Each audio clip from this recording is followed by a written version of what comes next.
Ehud Olmert is fighting for political survival. Canny politician that he is, he's been doing a rather good job of it, for now, even though the odds seem to be stacked against him. And it seems public opinion too. Latest ratings indicate that Mr. Olmert's popularity is at an all-time low for any serving Israeli Prime Minister. For now is the operative phrase. In the past week, the Prime Minister saw off a serious challenge from the State Controller, whose efforts Olmert successfully stymied, as the Controller tried unsuccessfully to put into the public forum charges that the government was responsible for not protecting properly civilians in northern Israel, who took a dreadful hammering from Hezbollah rockets during last year's war across the Lebanon border. Then came Tuesday afternoon and a surprise announcement from the Winograd Commission, the government-appointed inquiry body which has been looking into various aspects of what many Israelis regard as the failed military and political campaign last summer to subdue Hezbollah hostilities. Only last week a political figure who was very much in the know told me the following. If the Winograd Commission, he said, publishes its interim findings before the upcoming Passover holiday, which starts in some 2.5 weeks from now, then Olmert and his Defence Minister Amir Peretz will be okay. The findings will not be serious and they will blow over during the holiday break. But, said the political savant, if the Commission announces that the report will come out after Passover, in all probability it will, towards the end of April, after Israel's Independence Day celebrations, that, he said, would be a most ominous signal for both the Prime Minister and the Defence Minister, or both. Make that a threesome, because in its terse announcement, the Winograd Commission let it be known that there will indeed be conclusions drawn with regard to the performance of both the Prime Minister and the Defence Minister, and also the military chief of staff at the time, Lieutenant General Dan Chalutz. Chalutz had already departed the public scene when he resigned last month. So where does this leave Olmert's battle for political survival? Well, of course we don't know until the findings are published. But most political pundits say there'll not be a bright future for the man who has been in office just 1 year now.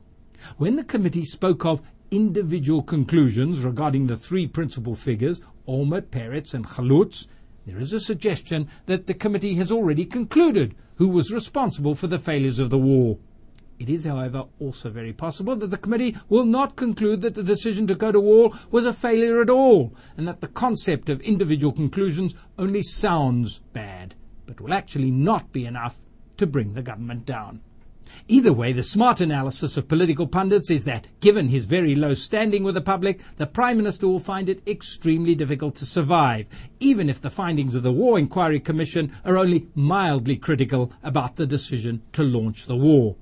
As I say, it's just coming up to 1 year since the new centrist Kadima party was voted into power under Ehud Olmert, who, it will be recalled, had been somewhat fortuitously well placed to take over the party's leadership when Ariel Sharon was felled by illness.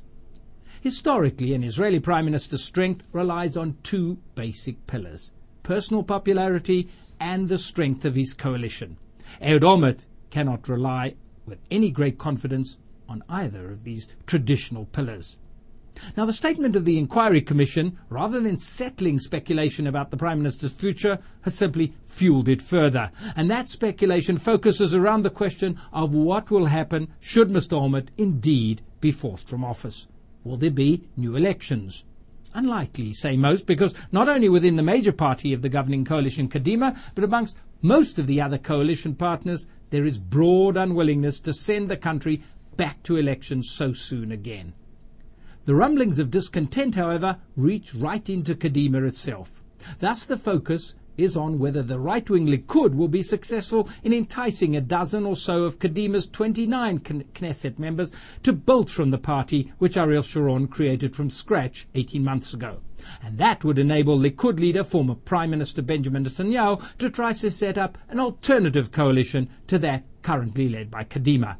Likud spokesmen argue that after all, Kadima was mostly made up of Likud renegades, many of whom are dissatisfied with Olmert's direction, or lack of direction, and are only waiting, they say, for the opportunity to return to their former political home. An alternative scenario could be that should Olmert indeed be forced out, one of the senior figures within Kadima, former Prime Minister Shimon Peres or current Foreign Minister Tzipi Livni, might try to rally the troops and to have themselves installed as the new Kadima leader. and thus as Prime Minister. In the interim, what is most noticeable is how Olmert seems to be showing some smart leadership moves, not only in rebuffing the attempts to discredit him, but in one sphere which is strangely abandoned in the wake of the Lebanon war, the search for new directions to ease the conflict with the Palestinians and with the entire Arab world.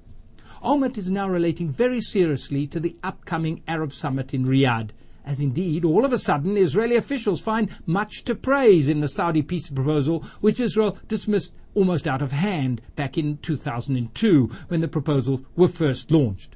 Poorly timed, it has to be said, at the height of a Palestinian suicide bombing campaign all over Israel. No one is expecting a quick solution, but pressed by Washington, Condoleezza Rice will be back next week for more talks with the Israeli and Palestinian leaderships.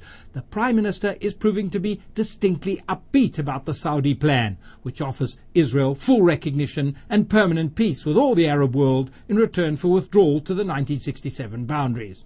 Although Israel has a problem with those boundaries, and with the idea of a Saudi idea for a Palestinian capital being established in East Jerusalem, and a major problem with the idea that Palestinian refugees could return to their pre-1948 homes inside Israel, this was the way Olmert put it at the cabinet table this week. We sincerely hope, he said, that at the summit of Arab leaders the positive elements in the Saudi initiative will be emphasized and an opportunity will be created to strengthen the chances for negotiations with the Palestinians on the basis of that initiative. What Mr. Olmert seems very much to have sensed is that not only his own political survival, but the wholesome future of the State of Israel is very much dependent on progress towards a full-scale Middle East peace. The top diplomatic correspondent, Aluf Ben, wrote the following: Olmert's only chance of pulling off a comeback in terms of approval and popularity is to distance himself from the Lebanon war and to embark on a daring new diplomatic move. But will this sudden new spurt of energy about the need to get involved in peacemaking come too late for the Prime Minister? Olmert had said that he did not need a real agenda, he needed only to govern. That was what he declared when pressed after the Lebanon war as to why he had abandoned the policy which had guided Sharon and on which, if truth be told, he rode to power: the unilateral withdrawal from Gaza and the promise of a further withdrawal from the West Bank, to disengage, in fact to distance Israel further from the Palestinians. Needing no agenda was a poor turn of phrase, it seems, and it's now coming to haunt the Prime Minister. For however much he might want to press on with a diplomatic initiative, a dramatic initiative, however much he may, as Aluf Ben put it, to be revving up his engine for such a move, with the Winograd Committee conclusions hanging over him like the sword of Damocles, to mix the metaphor, Ehud Olmert can now only operate in neutral. Either way, dramatic political developments are eminently possible in the weeks ahead.